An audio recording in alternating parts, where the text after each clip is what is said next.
Myocarditis. तो आज हम डिस्कस करने वाले हैं मायोकार्डाइटिस को। अब अगर आप हेल्थ केयर फील्ड में हो तो आपको एक बात तो समझ में आ ही चुकी होगी कि ये डिजीज़ है क्या, क्योंकि मायो का मतलब है मसल्स, कार्डियम का मतलब है हार्ट और आइटिस का यूजुअली मतलब होता है इन्फ्लेमेशन। तो इस कंडीशन में हार्ट के मसल्स में इन्फ्लेमेशन हो जाता है और इस वजह से हार्ट अच्छे से पंप नहीं कर पाता। तो ये है हमारे हार्ट के 3 लेयर। हमारा पेरिकार्डियम जो आउटरमोस्ट लेयर है, मायोकार्डियम जो बीच वाला मस्कुलर लेयर है और एंडोकार्डियम। तो एक्चुअल में इन्फ्लेमेटरी प्रोसेस और इन्फ्लेमेशन इस मायोकार्डियम में शुरू हो जाता है। अब इस मस्कुलर लेयर में ही हमारे हार्ट का कंडक्शन सिस्टम भी एम्बेडेड होता है, जो हमारे हार्ट के पंपिंग को कंट्रोल करता है। मायोकार्डाइटिस में ये कंडक्शन नोड्स और मसल सेल्स दोनों ही अफेक्ट होते हैं और वीक हो जाते हैं। इन दोनों के डैमेज से हार्ट पंप सही से नहीं कर पाता और सीवियर केसेस में पेशेंट को हार्ट फेलियर तक हो जाता है। अब अगर उसके कॉजेज़ की बात करते हैं तो ये ज़्यादातर इन्फेक्शन के वजह से होता है।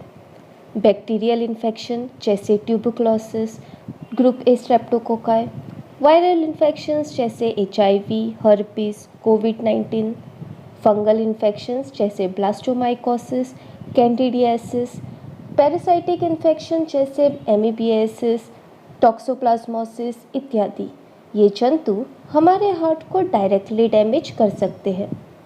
उसके अलावा मायोकार्डाइटिस ऑटोइम्यून डिसऑर्डर्स, जिसमें आपकी खुद की इम्यूनिटी आपके सेल्स को डैमेज करती है, ऐसे डिजीज से भी होती है। कार्डियोटॉक्सिन्स जैसे अल्कोहल और कोकेन के सेवन से भी मायोकार्डियम डैमेज हो सकता है और उसी के साथ साथ कुछ मेडिकेशंस जैसे क्लोनाज़ेपिन, पेनिसिलिन, थायज़ाइड डायूरेटिक्स वगैरह भी इस डिजीज़ का कारण बन सकते हैं। इन्फ्लेमेटरी डिसऑर्डर्स या रेडिएशन थेरेपी के वजह से भी मायोकार्डाइटिस हो सकता है। ध्यान दीजिए कि मायोकार्डाइटिस वैसे काफ़ी रेयर कंडीशन है जो इन वजहों से हो सकता है।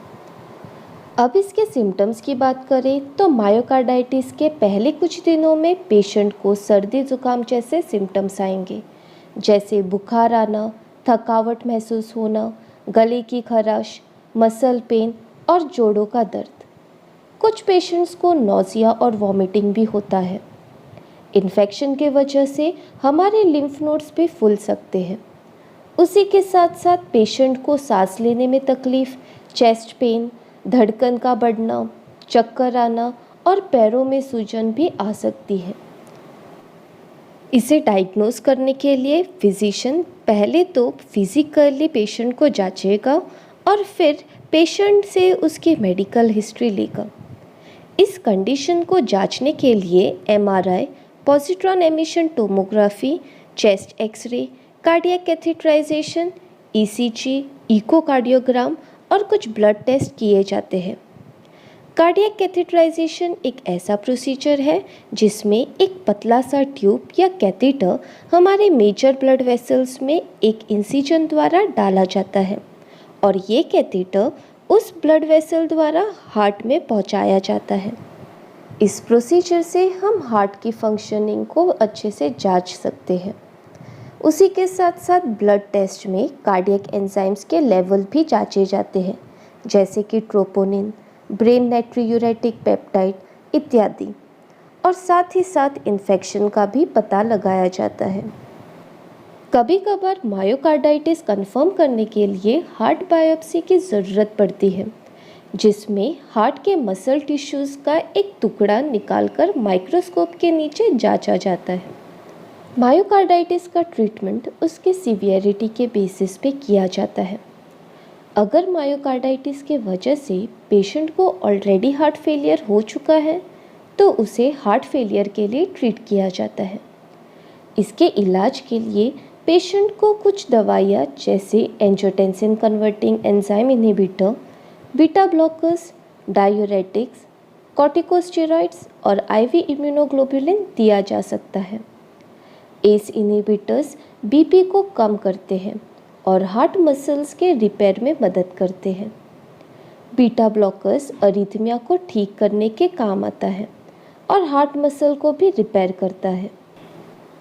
डायूरेटिक्स शरीर में पानी जमा नहीं होने देते, जिस वजह से हार्ट को पंप करने का ज़्यादा लोड नहीं आता।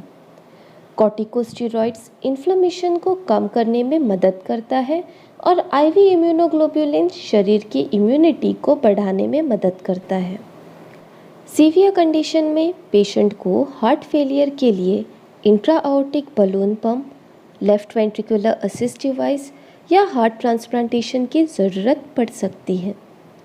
इंट्राआओर्टिक बलून पंप में एक कैथेटर आपके आओर्टा में डाला जाता है, जिसके एक एंड पे तो बलून होता है और दूसरे सिरे पर कंप्यूटर इस बलून को फुलाता है और फिर ढील देता है, जिस वजह से हार्ट के पंपिंग में भी मदद मिलती है और हार्ट को खुद भी कोरोनरी आर्टरी द्वारा ज़्यादा ब्लड मिल पाता है, जिससे वो अच्छे से काम कर पाता है।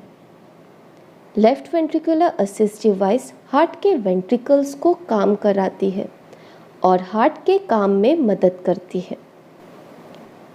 मायोकार्डाइटिस के वजह से पेशेंट को हार्ट फेलियर और अरिथमिया जैसे कॉम्प्लिकेशंस हो सकते हैं, जिस वजह से उसकी मौत भी हो सकती है। बस तो मायोकार्डाइटिस में इतना ही। आशा करती हूँ लेक्चर आपको समझ आया होगा।